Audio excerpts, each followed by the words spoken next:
Hello everyone, hi, how are you guys doing today? Welcome back to another episode reaction to Buffy, the Vampire Slayer. That's right, my name is Matt, hello. Okay, Buffy, Season 5, we just started last time. Episode 1, what happened? We had Dracula and it was like a joke, but more importantly, I think this season is gonna start venturing forward into the idea of Buffy being a killer, a hunter, because that is the nature of a Slayer, as it is implied by the name Slayer.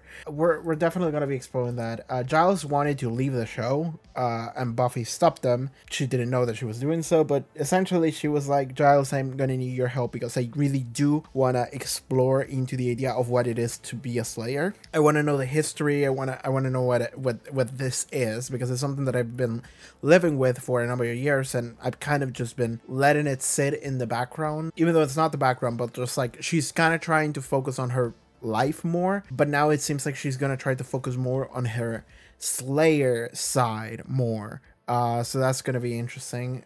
Interesting exploration. Also something that I don't know if it's gonna be good for her.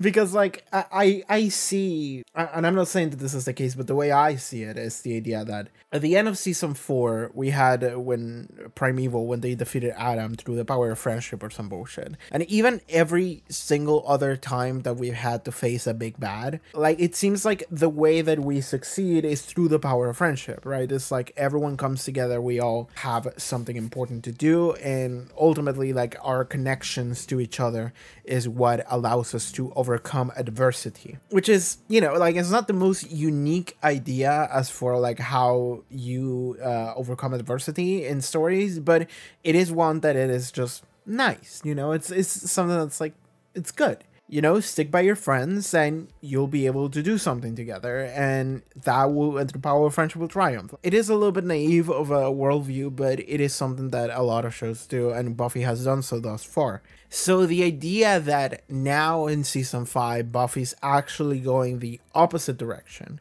and it is not immediately apparent that that's what she's doing, but that is the way I see it, because the solution to Restless was for Buffy to look at the first Slayer and just tell her to her face, I don't give a shit about what you're about. I have my friends and we all did it, and fuck you, essentially. So it's interesting that now in season 5 it starts and she goes, actually, hold on, let me think about it for a second. You know, maybe she was onto something. Maybe what the first Slayer was on about, maybe that was something that I should be looking into. Maybe that is something that I should be like integrated into like my worldview a little bit. So if that's the case, that means that Buffy is actually just straight up straying from the path of friendship and more so going into the path of, you know, that alternate universe episode we had where Cordelia wished that Buffy had never come to Sunnydale? We met Anya for the first time. It was a lovely time. But in that episode, we had an alternate version of Buffy where she didn't have friends and she was just all business, and she failed and died like everyone else. Like that was a fucked up universe. But like that is kind of what I'm thinking about. Like the idea that Buffy, if she didn't have her friends and she was just all hunt, all kill, all slayer, that would be a bad thing. I think I personally like. It would be more interesting, but it would be a bad thing. That's what I believe. So the fact that we're starting to see what I see as the first like indications of that being an exploration that we're gonna have this season, that's something that I'm looking at and I'm like, ugh, we'll see how this goes. I don't see it going well, but let's see how it goes. But that's first episode of season 5. Okay, orders of business. A couple things I have to say before we begin. First things first, and like relevant to what I was just talking about, the other reason why I'm expecting season 5 to just like explore something like that and actually just go an opposite direction where Buffy's like, I don't know, Buffy's gonna explore some of the darker themes of what it is to be a Slayer, and we're gonna stray off a little bit from the power of friendship, is because ever since I started this show, everyone has told me, dude, season 5 is the best. Like, wait until you get to season 5. That's gonna be the nuts. So, like, I'm entering season 5 with, like, an expectation of something that is going to be different, entirely because of that. And the other thing I want to say, piggybacking off of that, is that, hey, people in the comment section, and I haven't read any comments yet for season 5 because none of this has aired on YouTube, but hey, people in the comment section, shut the fuck up. Because like I've actually had people just straight up tell me before I even start season 5, dude, you need like a moderator for season 5. Like you need someone to like go and moderate your comment section so you don't actually accidentally spoil yourself and stuff. Because like even if people don't spoil you directly, and this is something I fully believe because people do this shit with every other piece of media ever existed, people will very subtly in their minds like make some snarky comments that are like ominous enough that they don't actually tell you what they mean, but if you have like 2 brain cells you can put together what they mean. So like that's something that people love to do a lot, and people have been warning me, and this hasn't just been one person, multiple people have warned me that Buffy fans love doing that shit. So shut the fuck up. If you're one of those people, shut up. I want to stop it right here. It's like episode 2 of season 5. If you're gonna be doing that shit for season 5, just don't.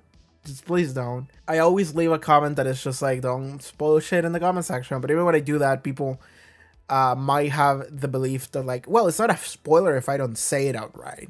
But like then if you look back at the history of my channel, I have like discovered spoilers way in advance just based on like the most like nothing comments. Like I remember one time when I was watching The Expanse, someone told me like, don't look at the credits for the intro of this episode. And in my mind, I was like, this character's gonna come back. I don't even know the name of the actor, but the person told me that because they didn't want me to read the actors that would be featuring in that episode. And even though I don't know who the actor is, that means that somebody is going to be returning. And if I were to be someone that would freak out over someone returning, it would have to be this character. That's what I thought, and I was fucking right. I was 100% right. So like, don't say anything. That's what I'm getting at. Just don't say anything. People are probably still going to do that because nobody actually hears this parts of the videos when I say stuff. But yeah, people in the comment section, if you see someone spoiling shit, just like yell at them and tell them to stop. Because if anything, I will see you yelling at that person and I will just be like, okay, disengage, and I'm just gonna leave. I don't read comments that much anymore, but I still do sometimes because I also do moderate my own comments. So that's an issue that we're gonna have for season 5 here. I think we may begin. Oh, I watched the first episode of Angel season 2. It was just fun. Like it was an episode where finally Angel punching first rather than just stopping and talking actually backfired, which was actually kind of nice to see because that Angel always does that shit. He's Batman. So like now we have a moment where he just actually there is some kind of consequence for that. It was like, oh, that's fun. We also got to see Faith. Shout outs to Faith gang. All y'all out here that love Faith. We're all in the same boat together.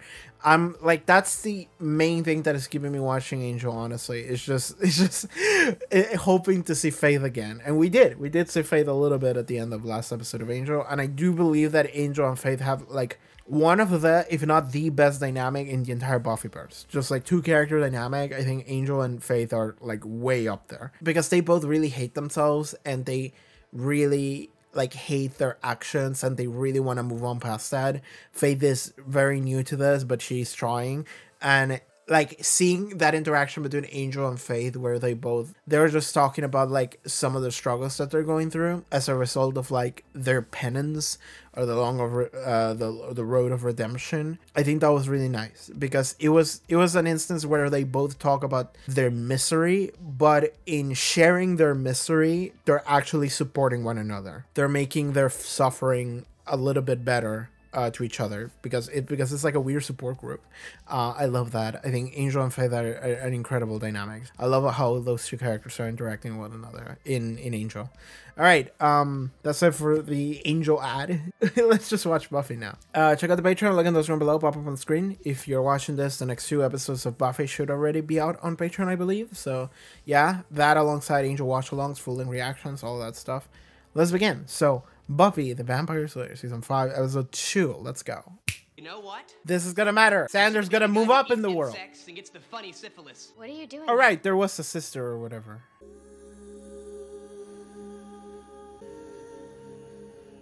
What am I looking at? One hand.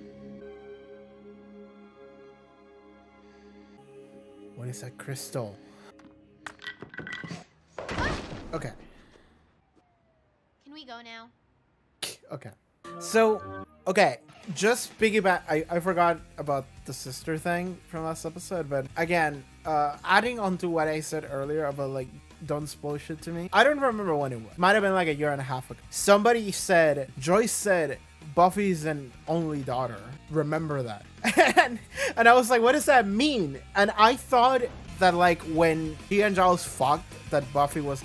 Oh, I guess Buffy's sister is in the intro. I thought that when Joyce and Giles fucked that they were gonna have a baby or something. And I thought that that's what that was referencing to. But now that we have this, I'm realizing that this is like a greater plot point and I have no idea what it means. So we'll see. Does anyone ever ask me what I want to do with my life? Or what my opinion is on stuff? No. Underline. Exclamation point. Okay. No one has an older sister who's a slayer. Okay. People... There's a lot I want to say that I'm gonna have to say after the episode is over. So stay tuned for that. Plus mom lets her get away with everything. Your sister's saving the world.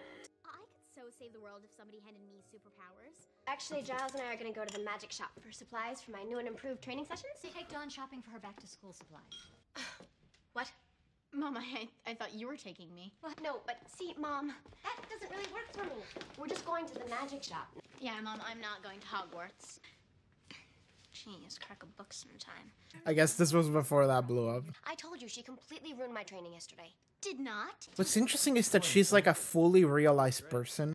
Riley, my sister's boyfriend, is so into her and groping. Yeah, she's a fully realized person. We get to hear her thoughts. So like... Hey, kid. I'm not a kid. Yeah, you are. Thought we had plans today. Plans? You said, come over tomorrow and we'll hang. And then I said, okay. Oh boy. Okay, well, we'll hook up later. Are you mad at me? Oh, not at all. I know what this means to you. I think it's great that you've got this new mission. This is a very interesting episode. Personal concerns to distract you from your... Dawn, will you stop fiddling with the radio and sit Dawn. down? Be back before dawn. Blast! I'm just not used to this automatic transmission. Giles, are you breaking up with your car? Well, it did seduce me. All red and sporty. I was so at a loose end that I found myself searching for some way of feeling more... Shiloh? Perhaps as I am to... She's like, oh my god, release me from this hell. the sort of flighty, frivolous... Hey, there's Willow and Tara. Oh, I haven't seen my new car. Where are you guys heading? Magic shop. Have some charms on back order. Well, that's fortunate. Hey, Donnie. Donnie. So, she's just part of the reality that we're in. She's the only one I know who likes school as much as me. Even her friends are cool. Friends. Done. They do spells and stuff, which is so much cooler than slaying. So this is my sniper shot guess at what Dawn is. Dawn is like a half of Buffy that got separated after the events of Restless. See if I hit something. Buffy got split in half, and Dawn is like her second half. The non-Slayer half. She hates being a Slayer. She doesn't stand it. Mr. Bogarty? The owner. I come in here a lot. It makes sense, she's a witch. Like, half the people here should be... Whoa. I just tripped over. Trip over at that body? Yep. How do y'all not see that body on the floor? Why don't wait outside? Dawn. Ow, that hurts. Like I say, and wait. Here. What you doing? What are you doing here? Can't loiter. There's no loitering. What's up with this weirdo? That's why I'm a cat. Quiet. See, cat's in the cupboard, but they find you there anyway. Please make us stop. Shut up, I hear you. Shh. I know you. Curds and whey. I know what you are. Little Miss Moffat? You don't belong here. Okay, maybe he's spitting. Maybe he's speaking facts. Okay. I feel like I am just along for the ride. There's just a lot of references to things that I'm just gonna sit here and we'll see where we go. I am just embracing it. We'll see where we land. That crazy man was the only one that could see reality for what it was. Man, we get a Tara scene. This is a good episode. Best known Scoobies like you and me stay out of their way. Why? Tara has helped so much historically. Tara has figured out many mysteries. This is what we all did before phones. It's no wonder there's never any trouble attracting new owners. A place like this is a virtual... Death trap. Well, location, yeah. Pedestrian traffic. Gotta drop my sister back at home. My mother's gonna kill me. I bet the death rate keeps the rent down. What'd they take? A unicorn. 10-inch ceramic unicorn imported from Thailand. What kind of an unholy creature fancies cheap, tasteless statuary? Okay. Harmony, good to see you. Good job, minions. When are we gonna do it? Ew, that's rude. I barely know you. He means the plan. When are we gonna do the plan? Oh. Well, first let me tell you, I'm really psyched about it, and I hope the rest of you guys... When? Tonight! We killed a Slayer. Tonight. Okay. You brought her to a murder scene. No, I didn't bring her to it. We just stumbled onto a dead body. That was like every other day in high school. I can take care of myself. Xander. Xander? Okay. Okay, she has a crush on Sander. Check this out. They put cheese on round bread. It's gonna be big. Xander is so much cuter than anyone. And smarter, too. He totally skipped college and got a job working construction, which is so kind of deep, you know? Xander treats everyone like an equal. He doesn't look down on people. Hello there, little girl. You're not an outsider. Well, yeah. Kinda am. No, you're not. It's okay. Is somebody making you feel uncomfortable? Is it Xander? It's Xander, isn't it? Xander's a sweetie. It's just you guys all just have this really tight bond. It's hard to break into that, and I'm not even sure I want to. I love this. You're completely one of the gang now. Everyone accepts that. We can do something, some kind of Scooby initiation. Maybe we can wear some kind of special ring that identifies us as members. I don't think so. Maybe something like that would be nice for Dawn. I do worry about her sometimes. Then my mom goes off on me about how I'm supposed to watch out for Dawn and make sure that she's shielded from stuff that might upset her. A dead foot, which is bad, okay. But hello, I see dead stuff all the time, and you don't see Mom shielding me. You want your mother to give you space to be a Slayer and shield you from it at the same time. Thank you, Logic Boy. Did I mention this is a rant? Sense really has no place in it. We're on Dawn's case a lot. It's almost as if this is new reality that just started happening. I know it's always been this way. Maybe not. Maybe I'm wrong. Maybe she's always been around. We just never saw her. Oh yeah, you're like her idol, Buffy. Her idol? You have superpowers. And college. A studly yet sensitive boyfriend. And a pesky life-or-death job that I can't quit or even take a break from. She gets to be a kid, and she acts like it's the biggest burden in the world. Sometimes I would like to just curl up in Mom's lap and not worry about the fate of the world. I feel like he sees me as I am, as a woman. Look at this. Now I'm burdened with a husband and several tiny pink children. More cash than I can reasonably manage. That means you're winning. Really? Yes, cash equals good. Oh, I'm so pleased. Alright, they're assaulting Buffy's house. Come out and die.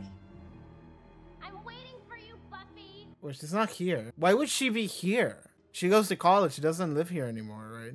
Afraid you and your buddies are gonna have to come back and be killed by Buffy later. They're my minions. They're what now? Minions. Tiny yellow guys. Look out, it's a terrifying Harmony gang. Ooh! I just can't picture anyone pathetic enough to be following. Is that Brad Koenig? Screw you, Harris. I hear you were a good little puppy for Dracula. Who told her that? Shut up! Don, I'm handling this. Shut up, Harmony.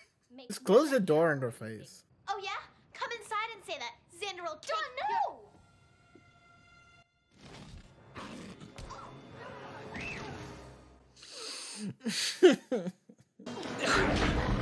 It only invited her.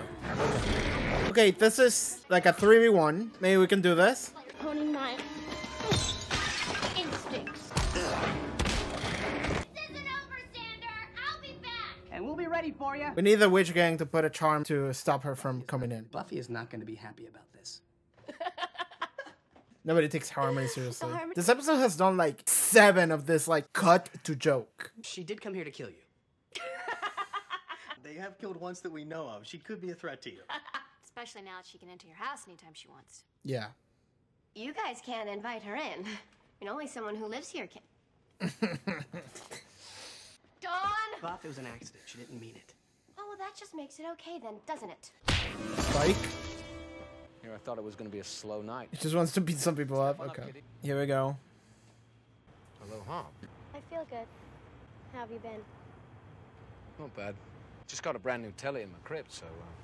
Why are you talking to him? Spike, Mort. I know who he is. He kills our kind.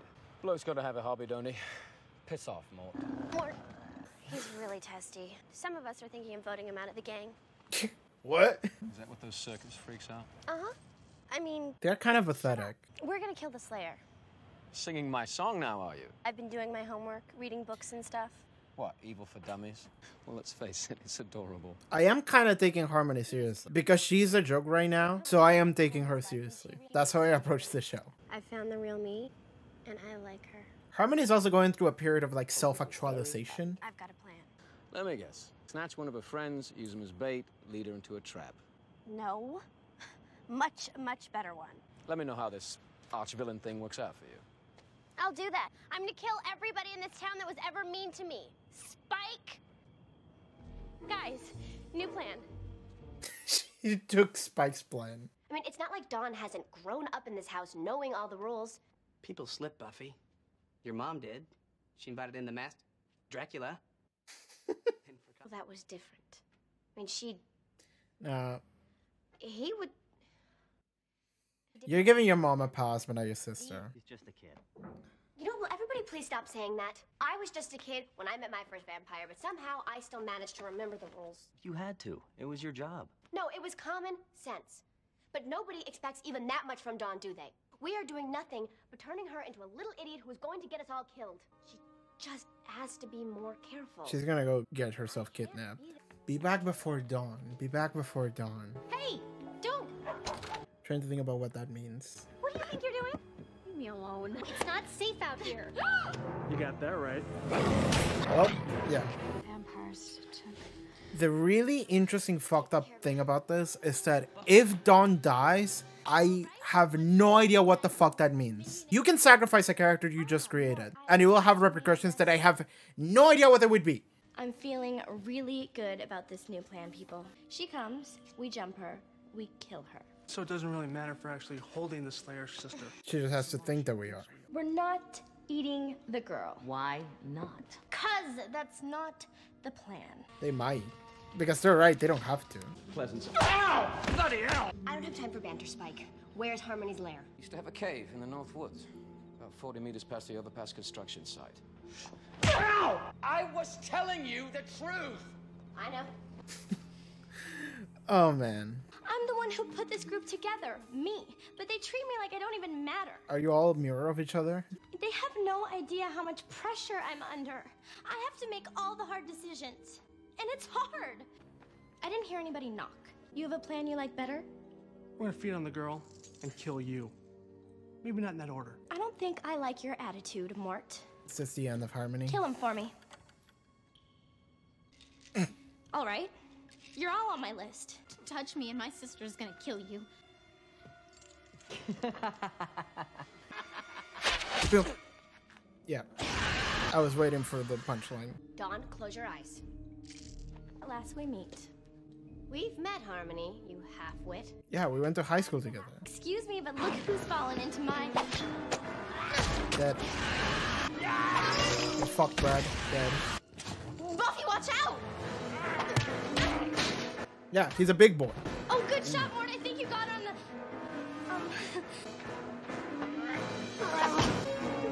the... The unicorn. Is that wooden?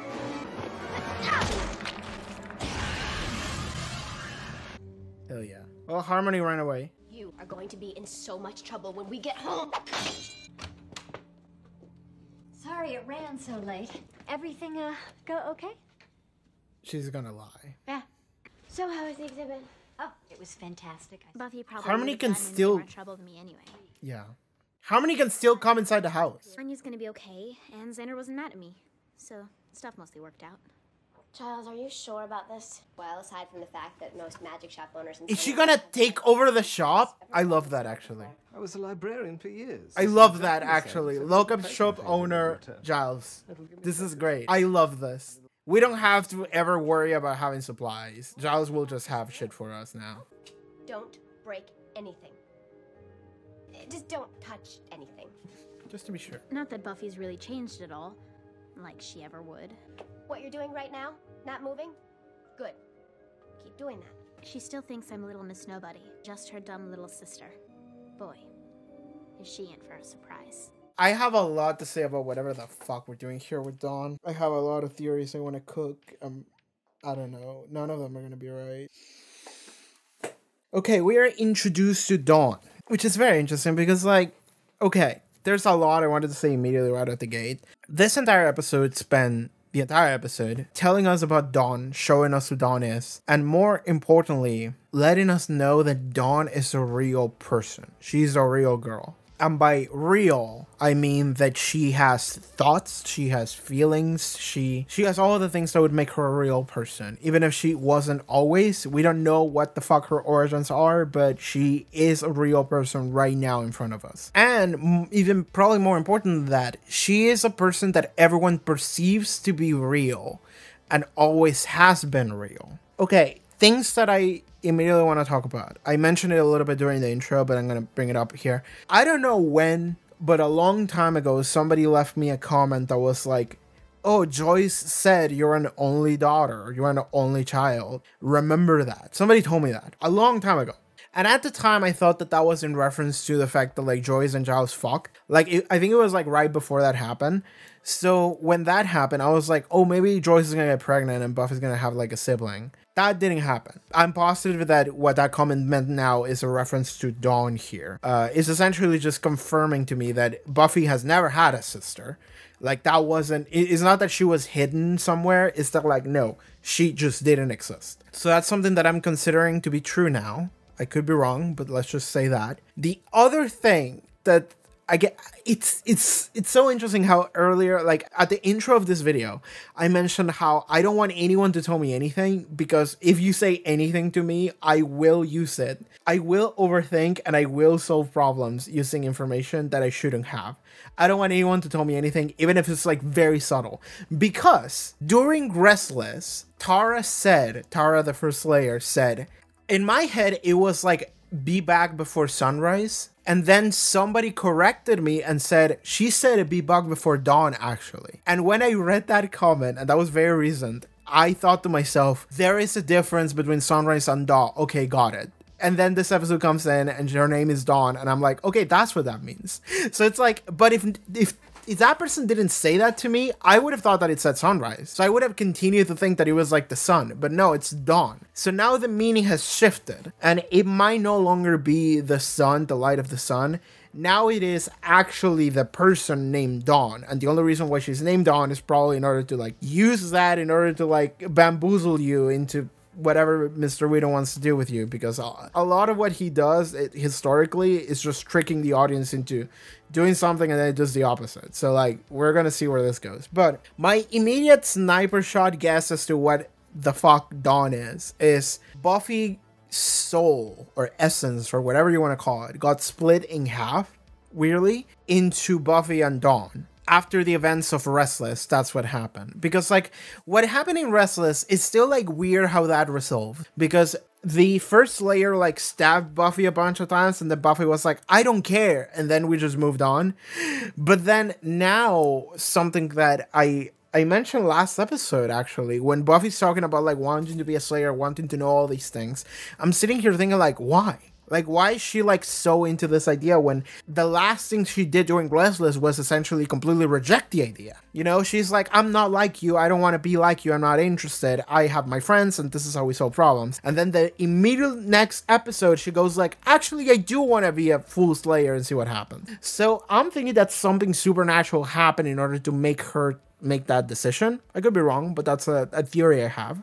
And the supernatural thing that could have pushed her to become that might have been Dawn. That means that Dawn is tied to Buffy inherently in some way, and the reason why I would think that to begin with is because it's her fucking sister. So because it's her sister, she has to be connected in some way. Interesting about Dawn is that like she's not like an Amogus imposter. Like she's not here as a spy, as an assassin that is tricking everybody. She might be, but she's also tricking herself if that is the case. Because Dawn fully believes that she's Dawn, that she's a 14-year-old teenage girl who's Buffy's little sister. Like this is something that she fully believes and thinks to be true, and so does everyone else. There's a lot of reasons as to why that could be. I'm going the direction of like Buffy's soul got split into like a Slayer half and a human half. That's what I'm thinking, which is why Buffy now is like really going really hard into the idea of wanting to be a slayer, wanting to be a hunter, a killer.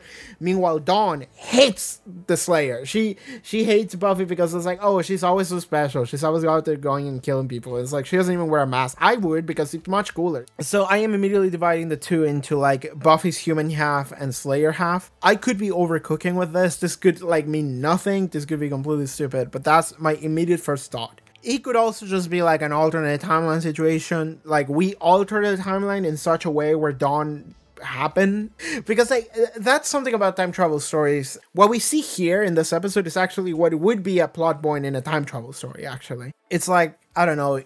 I love Steins Gate, and this is very reminiscent on Steins Gate a little bit, but it's a more mainstream example is something like Back to the Future 2, where it's like there is an alternate timeline because we changed something slightly, and now we just find ourselves in that alternate timeline, and then it's like, oh fuck, things are different, and then it's like, okay, what did we do? How do we undo this? There is no indication that time travel has happened in Buffy. If it happens, it's gonna be a reveal later, and right now it's a mystery. But there is no indication that that's the story that we're following, so I'm not gonna go into that idea right now. But it could happen because we're in a fantasy show, supernatural fantasy. Anything could happen. We can always just introduce anything as like, I don't know, magic demon bullshit, and then that's it. That's the only explanation we need, and anything could happen. But that means that there's no point in me guessing. I'm just gonna throw shit at the wall and something will stick or not, and we'll see. So what I'm thinking is, and I'm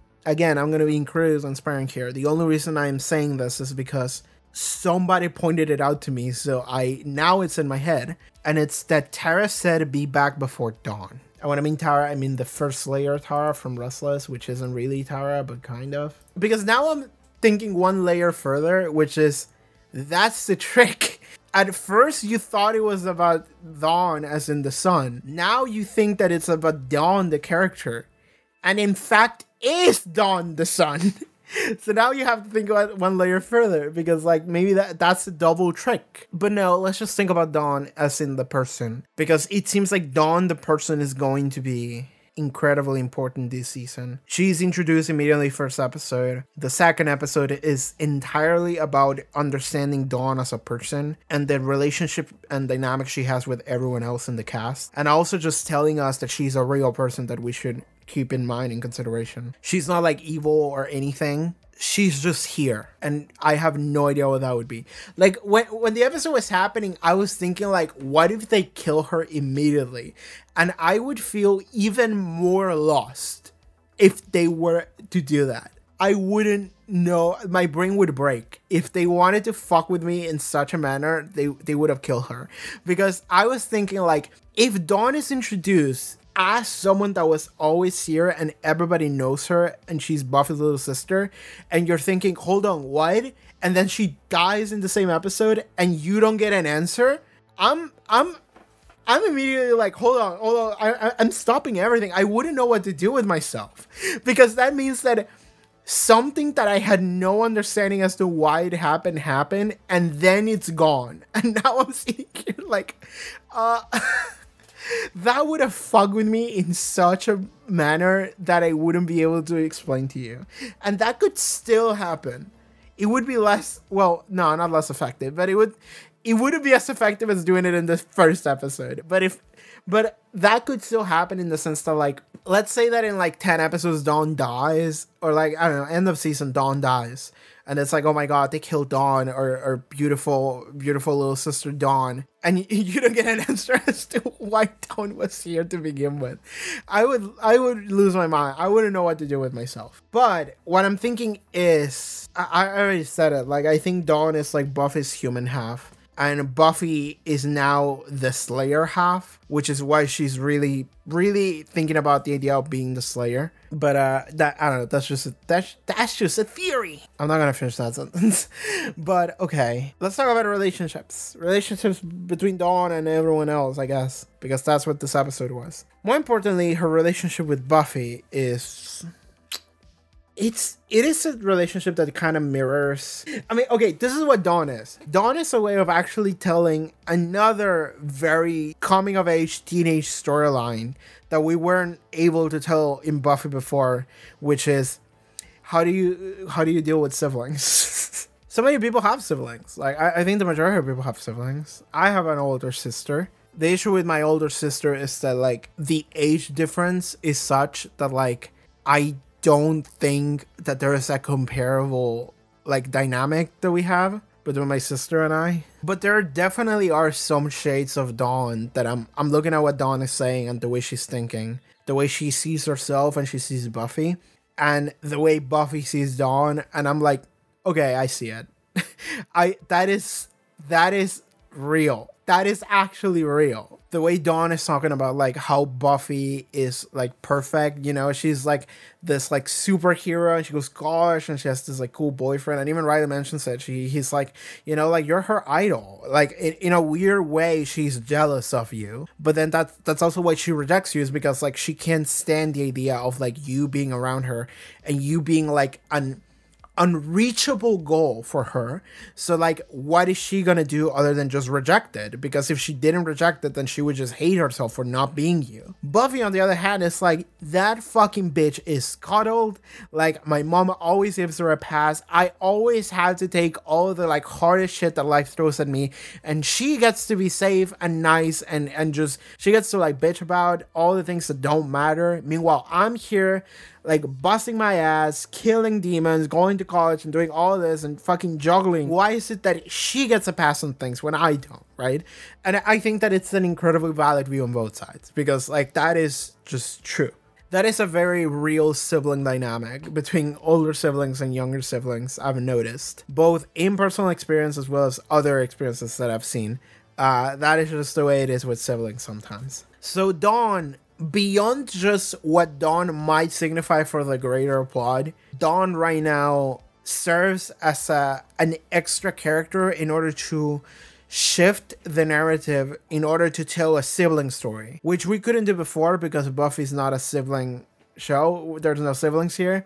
But now we're doing it, fuck it, because like Buffy's a coming of age show, it's a drama show about teenage problems, god damn it, and we're gonna go for the most teenage problem of all, which is siblings. So yeah, Dawn and Buffy's relationship is rocky because again, Dawn is jealous and rejects everything about Buffy, but Buffy is also like incredibly bothered by everything that Dawn does and represents, because she's a kid. Like let's be completely honest here, she's a kid. In some way you have to give her leeway because she's a kid. Like what else is she gonna do? Like she's gonna make mistakes, she's gonna fuck around. Like that's gonna happen. But Buffy's thinking like she keeps fucking up, she keeps making mistakes, she's gonna get us all killed. And she doesn't understand why. And I really like the moment that like, I mean it was Sander, but I think it was Riley too. I think it was mostly Riley. They mentioned how Joyce invited Dracula in last episode.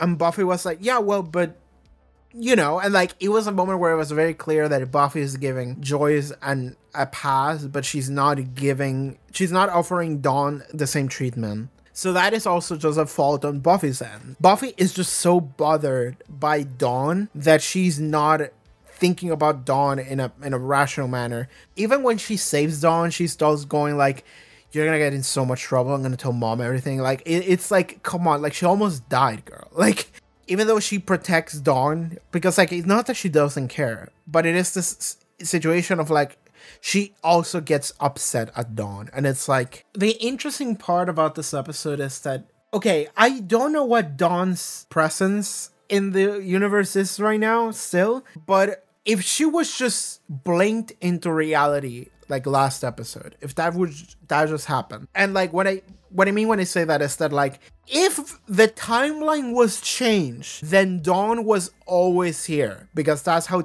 time shenanigans work. But that is different if Dawn was just blinked into existence last episode. Because if that happened, that means that like the reality that everyone has in their heads, like the way that everyone sees Dawn and the relationship that they have with Dawn, that is fake, because that was just created in that moment. That means that whenever anyone mentions like she's always been this way, or like I don't know why this entire time we've been together, like she hasn't learned yet, shit like that, like that makes sense, because it's like, well, you didn't spend any time together, she just blinked in here 2 days ago. Like that's what happened with Dawn. So it makes sense for her to make all these mistakes that like everyone believes that she's always been making them, but the reality is that she hasn't. She hasn't had a time to adjust and learn and grow. She just showed up as is. So that means that anyone's treatment of Dawn as if she was fucking up, and despite having lived with this for so long, is de facto invalid because she didn't exist for that long. She blinked into existence a week ago. But that doesn't apply if time shenanigans happen and she was always here, which could be the case. I don't know. So yeah, I still don't know what the origin of Dawn is. And a lot of what I think about Dawn and how everyone else sees Dawn is kind of hinging on that, on like what the origin of Dawn might be. If we're gonna go further into the idea that Dawn is Buffy's like human half, the half that just wants to be a normal girl, if that is the case, then there is an extra layer to like about Buffy's and Dawn's dynamic being rocky, because it would mean that both of Buffy's halves hate each other, which is interesting. It's like they don't hate each other in the sense that they would let each other die. They still are willing to work together in order to save one another, but they are not gonna like each other. So they're gonna protect each other, but they're not gonna enjoy each other's company. And that, if we're gonna go on the idea, on the route that Dawn is Buffy's second half, then that actually makes a lot of sense. Like, Buffy's Slayer half hates that another half of Buffy wants to go and, like, I don't know, have friends, party, have relationships, fall in love, like, be a normal girl. And, like, because also Dawn doesn't take things super seriously. Like, that's something that's interesting about Dawn. So Dawn is, like, the complete opposite of Buffy, which is also another fuel to this theory. Because, like, Buffy is like, don't do this, like, take it very seriously, like, we gotta focus, like, this is very important. Which is also very contrasting to early Buffy, by the way, which, again, keeps adding fuel to my theory that something happened at the end of last season and we just split. But Dawn she fucks around too much. Every single time Dawn is on screen, she does not give a fuck about the, like, real shit that happens every episode. Because she just wants to be a normal girl. She just, I don't know, wants to date Xander. She is gonna be petty. She's gonna be annoying. And the fact that, okay, if she's 14 years old and she's Buffy's second half, this is interesting because I'm dedicating so much of this video to just ranting about how she's Buffy's second half. And that is not even something that was even hinted at. But that's the direction I'm taking this in, because that's the way I see it. If that is what she is, it would be interesting for her to be 14 years old. Because in this episode, Buffy is talking about, like, how she wished that she was given the treatment that Dawn is being given, you know, like being sheltered, being protected. She's allowed to make all these mistakes and stuff that she wasn't allowed to do when she was that age. And it's like, well, because you were the Slayer, it was your job. And it's like, but what if it wasn't? Like, it would be great for me if that wasn't my job, if I was allowed to have those things that Dawn has. So it is coming from a place of jealousy as well, for the both of them. So if that were to be Buffy's other half, it would make sense for Dawn to be like 14 years old, because it's like, this is the version of Buffy that wasn't allowed to exist. And now she exists. She's a young teenage girl that just wants to be a young teenage girl. She doesn't care about any of that Slayer bullshit. The more I talk about this, the more I'm convincing myself of my dumbass theory. I really like my theory. I really do. Because it really ties into whatever the fuck happened at the end of Restless, because we never got an answer to that. It ties into what is going on with Buffy. Why does she really want to go into the Slayer path now, which is directly contrasting what she did on Restless and Primeval. So to me, this is all airtight in a fantasy mystical sense. Dawn is in love with Xander. Dawn doesn't stand Anya because of obvious reasons. Dawn feels like she's not a kid and she doesn't want to be treated like a kid, which is interesting. Again, the entire dynamic within siblings is interesting here. And it's like, I could spend a lot of time talking about it, but I also feel like anyone who has a sibling understands this. It's really interesting how Dawn is jealous of Buffy for the incredible standard that Buffy sets, for being everything that she is. Buffy is jealous of Dawn because she doesn't have to do that. She doesn't have to set any standards. She doesn't have to be perfect. She doesn't have to be a superhero. She's allowed to simply be. And that's something that Buffy would have loved to have. So they're both jealous of each other for those reasons, which leads to both of them being annoyed at each other. and being unable to stand each other's company, because they both represent the opposite, which is what the other person desires. Which, if we're gonna go into the halves theory, then that is very interesting, because that means that the Slayer half really badly wants to be the human half, and the human half really badly wants to be the Slayer half. Okay, I think now I'm going too far. Like this stops making sense if I keep going in that deep. So I'm gonna stop then. But there was one moment when Buffy was talking to Riley and Xander, when she was saying all of these things that really hurt Dawn. But it was also very interesting because what Buffy was saying about like, she's not a kid, we need to stop treating her like a kid. It's interesting because that is going along with what Dawn wants. Dawn doesn't want to be treated like a kid. She keeps saying that. She's like, take me seriously. So it's interesting that Buffy is the one that is giving her the respect that Dawn wants, but that also comes with the responsibility. And that is what makes Dawn feel like shit, because she's like, clearly I cannot, I fuck up when I'm being put all these responsibilities on me. So now I feel bad. And it's like, well, that's what being an adult is like. So like, Buffy is being too harsh in the sense that she's treating Dawn as if she wasn't the kid when she is. She's 14. She's fully a kid. You could maybe make an argument for like a 16-year-old, because like, I don't know, in anime, being a 16-year-old makes you a fucking pro at everything. But 14, that's too young, man. I'm thinking about myself at 14 and I'm like, dude, come on. There's zero chance I could ever like be upset at someone who's like 14. That's like too young. Like, that's kid age. I wouldn't be upset at a kid. Kids make mistakes all the time. But to Buffy, this is personal. So she's gonna hold Dawn to that standard. Dawn freaks out, feels like shit because she couldn't keep up with her responsibility. We had Tara here. We had a moment with Tara. Tara feels like she's not part of the main group, which makes me sad because I already said this last episode. If it were up to me, Tara would be in the intro. In the intro, it would just be 7 Taras and no one else. If that were to be up to me, it would just be Tara and nobody else, right? That's what I feel. So the fact that Tara is like, you know, like she feels like the group is impenetrable and it's really hard to get into and she almost doesn't want to, it's like, come on. Like, I understand where she's coming from, but also Tara, like, you've been here for like half a year. These people have been together for like 5-6 years at this point. It's gonna be okay. Like, you just give it a little bit more time, it's gonna be fine. But Tara is incredibly self-conscious because that is one of her character traits, and it makes me feel sad, but I love her. And it's interesting because we also get to see her dynamic with Dawn. She kind of identifies with Dawn on some level. Dawn is an outsider and Tara feels like an outsider as well. So she feels for Dawn. She really empathizes with Dawn, and that's like, oh, like, that's actually a very fun, interesting dynamic between two characters that I wasn't expecting in virtue of not knowing that Dawn was a real person before this episode. But that is a fun dynamic that I want to see explore further. Having Tara and Dawn become closer. They mention, and my head immediately went to Steins Gates again.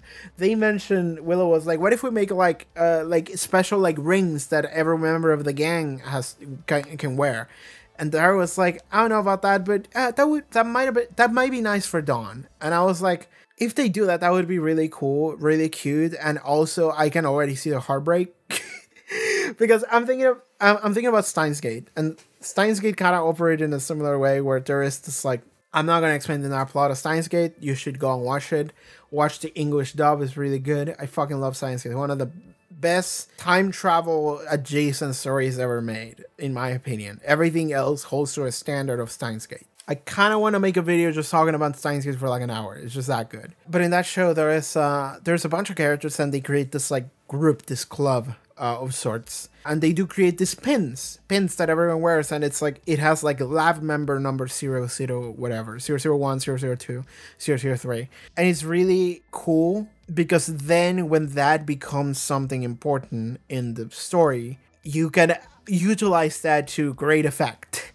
Let's say we have all of these rings that signify, you know, we're all together, we're all members of this team together, the friend group, the gang, the Scoobies, and then one dies, and now the unity is broken, and now there is a physical representation of that person's place in the group that is now void. And that ring symbolizes that. And that's something that can be utilized in a number of ways in order to make you feel like shit. So whenever they're talking about that, it's like, oh, that would be a cool symbol of unity. It could be nice for Dawn to feel like she fits in. I'm like, who's gonna die? Who's gonna die so I can feel bad when it happens, right? We're gonna have the ring is gonna go missing. Like, it's gonna be like, oh, we have the group numbers 1, 2, 3, 5, and 8. What happened to all the others? Like, when we get to season 7, like, that's gonna be the case. It's like, we're gonna have several empty spots and it's gonna feel like shit. That's what I'm thinking whenever they mention the rings. Okay, what else do I talk about?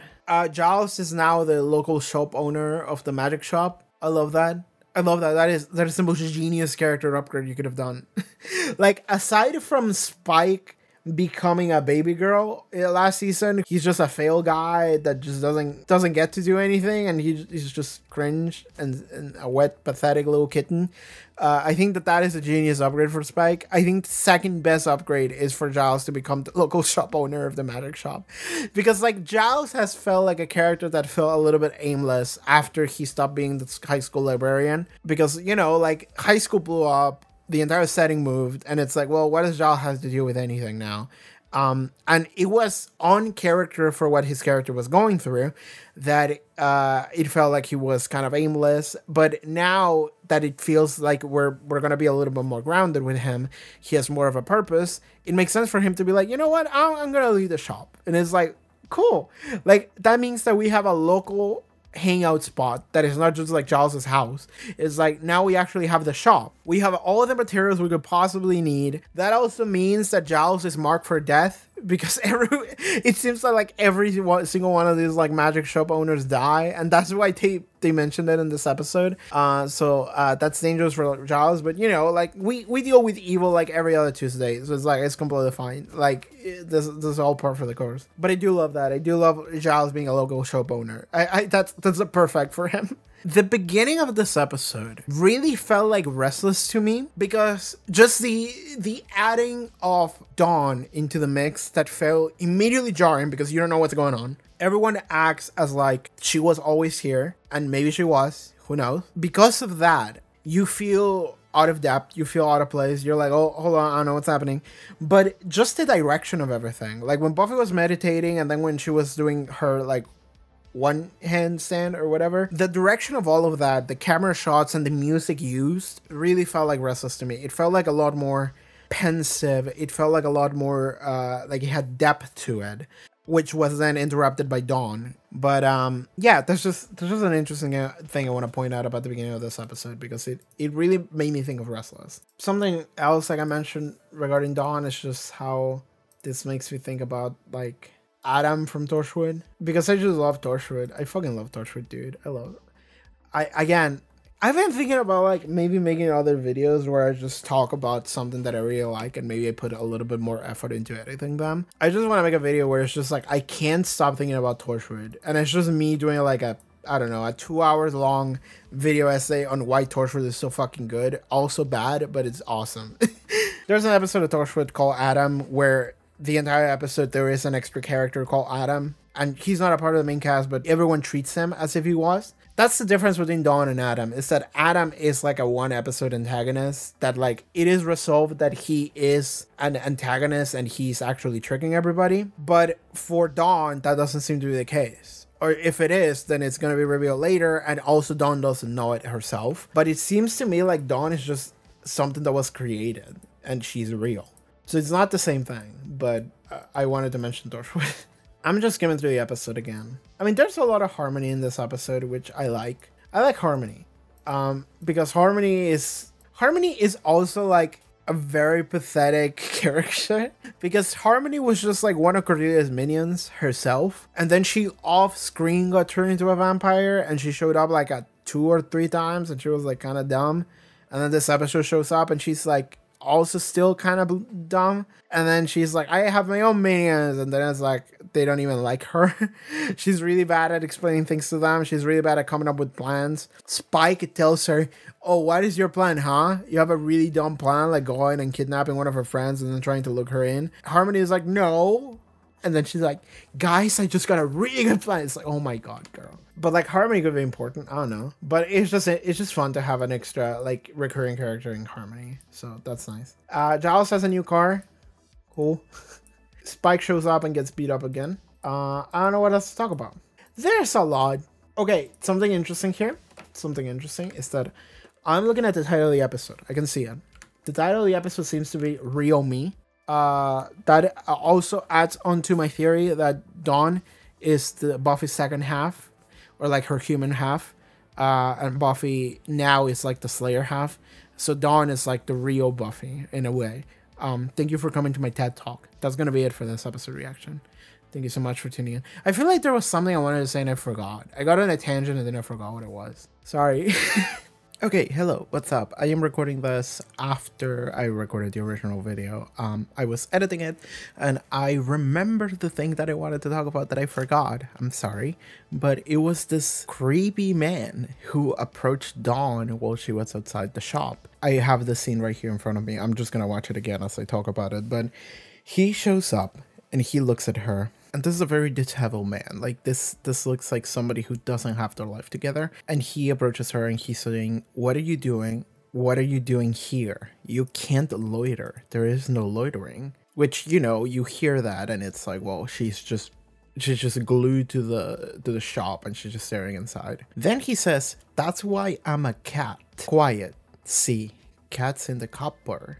But they find you there anyway and it hurts. Please make it stop. Shut up, shut up. They'll hear you. He quiets her. He shoots her. Puts a finger on her face. Very creepy. He looks at her dead in the eyes and says, I know you. Curtain way. I know what you are. You don't belong here. Okay. So the reason why I'm bringing this up is because this is a very deliberate clue set here. So much so that I'm wondering whether or not it's a clue or if it's a bamboozle, but it's vague enough to be a clue. It's like a clue that I don't know if I can like reasonably pull any information from, but he says curtain way, which is a reference to the nursery rhyme Little Miss Muffet, Senator Tuffet eating her curtain way, which is in the context of the show something that was referenced by Faith 2 seasons ago, which I guess. Do I still have the episode? Let me see if I can pull up a final episode of season 3. All the way back to Graduation Day Part 2. Okay, interesting. Now I'm thinking about this. Okay, this is me cooking here. Having a realization that might be something. The version of Faith that we saw at the end of Graduation Day where Buffy is thinking to Faith in her like bedroom. They have that like very cryptic thing.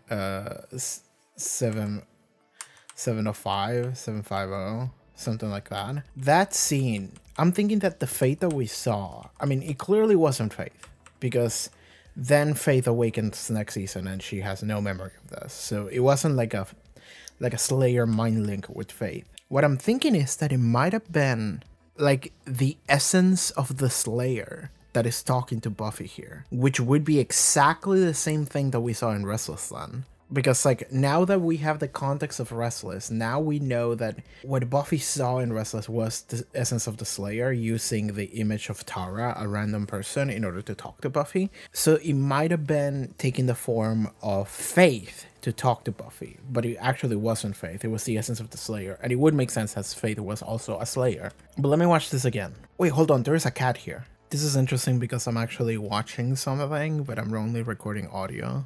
I'm sorry, but I'm gonna try to make this make sense for you guys. But finale for season 3, Buffy walks into her room. I think it's her room. She sees a cat. She says, who's gonna look after him? Faith says, it's a she. Aren't these things supposed to take care of themselves? Buffy says, there's something I'm supposed to be doing. Faith says, oh yeah, miles to go. Little Miss Muffet counting down from 730. Wait, hold on. Faith says, they're never gonna fix this, are they? And then the cat just morphs into, I think it's her. Okay, so things that connect here to Real Me in season 5. There is a man, he mentions a cat, and he directly mentions the Little Miss Muffet nursery rhyme. More importantly, he says, that's why I'm a cat. Why are you a cat? Cat's in the cupboard. You're a cat, cuts in the copper.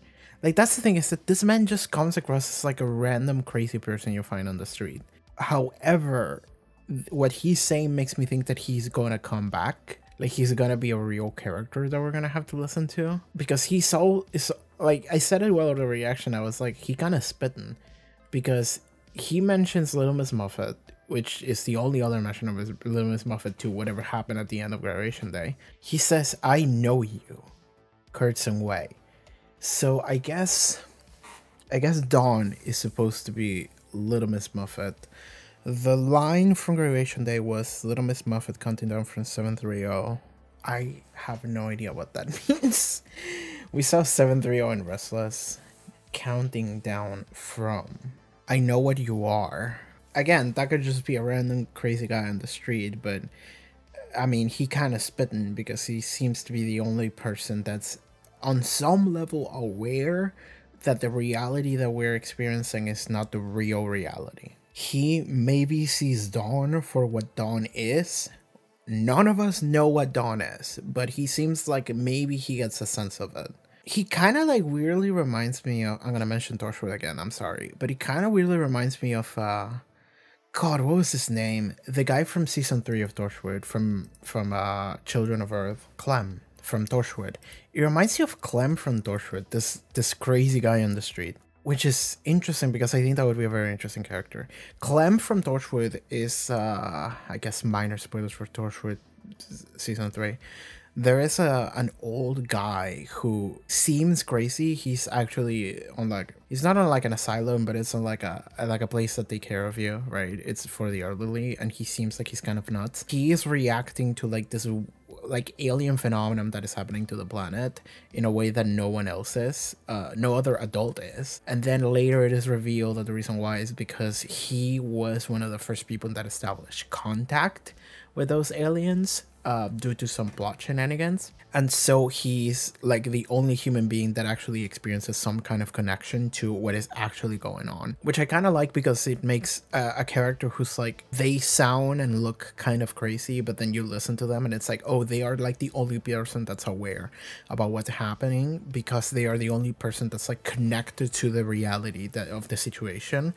Nobody's gonna listen to them, but if we did, it would come across as like very clear that this is like a random bystander that for some reason knows everything. That's kind of what this like crazy guy strikes me as. I would like it if that was the case, actually. If this guy from Real Me here that is talking to Dawn, he's very creepy, but if he then later off was revealed that like, I don't know, there was some kind of a spell, some magical spell that created Dawn, but in order to do that, you would have to grab a random person on the street and use them to like channel, to be like a gateway, some kind of channel for the spell. And that person would be the only person aware of what's happening. But then that person just loses their mind. And then it's this guy. And like, he doesn't have to be a special guy. He just has to be a random guy that they just use for this.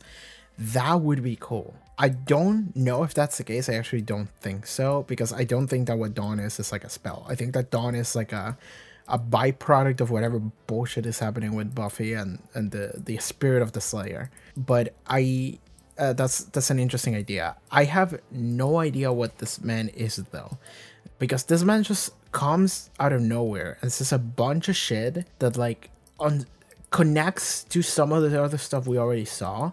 So you have to listen to him. He's referencing Little Miss Muffet, and he is saying to Dawn, you're out of place. You don't belong here. I know what you are.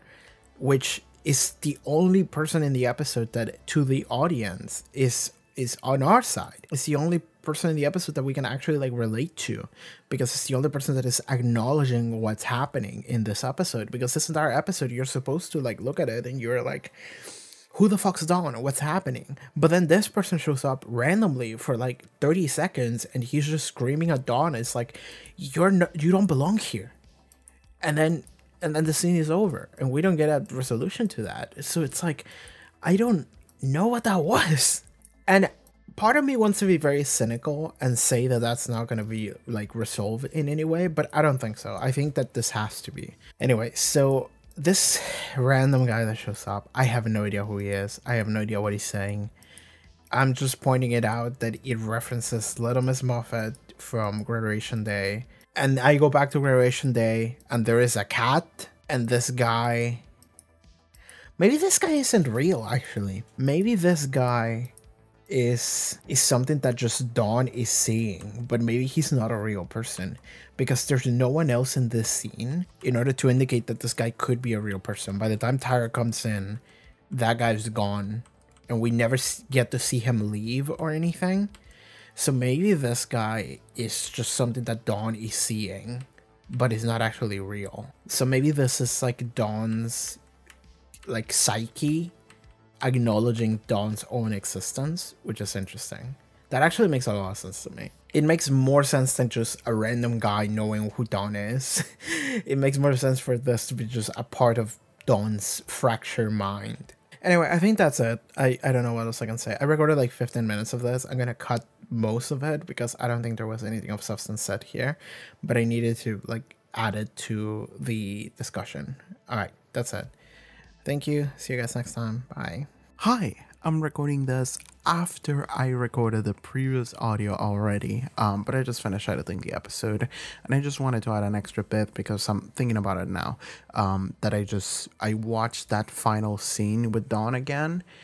She has a moment where she says like, oh, she still thinks I'm her like dumb little sister. Boy, she's in for a surprise, something like that. And it comes across as very ominous. And even at the beginning of the episode, she talks about like, oh, nobody knows the real me. Nobody even bothers to know the real me. But then she goes into like, oh, nobody gets what it's like to be like the sister of a slayer. And like, I think those are very conflicting pieces of information. And I don't know how much like my feelings on Dawn want to hinge on that, because the very beginning, which is when she says like nobody knows the real me, the title of the episode is Real Me, and then the very ending of the episode comes across as very ominous when she's saying like she implies that she's special, but then the entirety of the episode is her being the most normal like girl, the most like normal 14-year-old girl. So like it's conflicting because she comes across as like she's just a normal girl, but then it's almost like the episode itself at the very beginning and at the very end looks into the camera and goes, she's special. And I'm sitting here like, I don't fucking know what we're doing, man.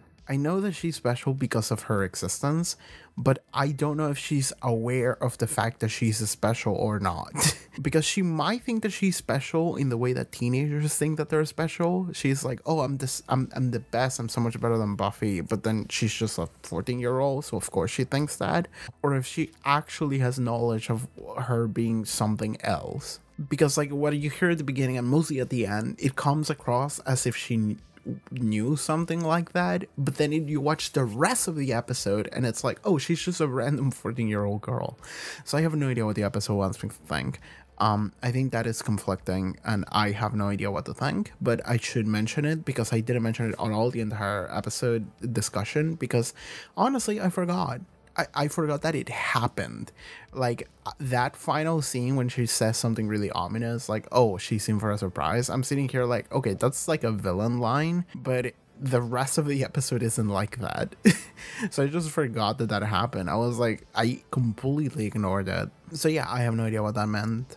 Maybe it just means like, oh, she thinks she's special because she's 14. So she thinks that she's special because she's 14, but maybe it's something else. I don't know. I mean, she definitely is special from like a narrative perspective because we know that, but I don't know what she knows. Now I'm thinking like she's of like two minds, which is kind of complementing what I said in the previous audio that I recorded when we talk about like the creepy guy that approached her. I was like, maybe that's inside her head, and it's like, well, maybe she's literally of two minds. Maybe there's like two, oh my god, like Dawn is a half of Buffy, and then inside Dawn there's another half that is makes her sound. One of them is like creepy and knowledgeable of things, and the other one is just a normal girl. I have no idea what I'm talking about. I'm just gonna stop here. Maybe Dawn is not Buffy's half, but like a clone, like a representative clone of Buffy. Like a version of Buffy that is allowed to be human, but she's also has the capability of being a Slayer. She just doesn't have the pressure for it. I don't know. I don't know. I'm just gonna stop here. Like, this is just a quick thing I wanted to add because I noticed that at the very end, so I'm just gonna mention it because people are gonna yell at me otherwise. But yeah, that's gonna be it. I'm just gonna go. We'll see what we want to do with Dawn next episode, or I guess just as the season progresses. All right, that's it. Thank you so much for tuning in. Bye. Anyway, go watch Steins Gate and also go watch Torchwood. It's really good. You'll have a good time. Maybe not. Torchwood is a show that comes with a lot of caveats. You should watch Steins Gate though. Banger science fiction time travel shenanigans story. It's fantastic. I'm gonna stop. I'm gonna leave now. Thank you so much, you guys, for tuning in for this episode reaction to Buffy. See you guys next time. Bye. Alright, everyone. Thank you so much for tuning in to this episode reaction to Buffy, the Vampire Slayer. If you'd like to watch the next 2 episode reactions with full-length reactions, let's see what the fuck happens with Dawn. Check out the Patreon. Link in the description below, up on the screen. Support the channel. Bye-bye. Take care.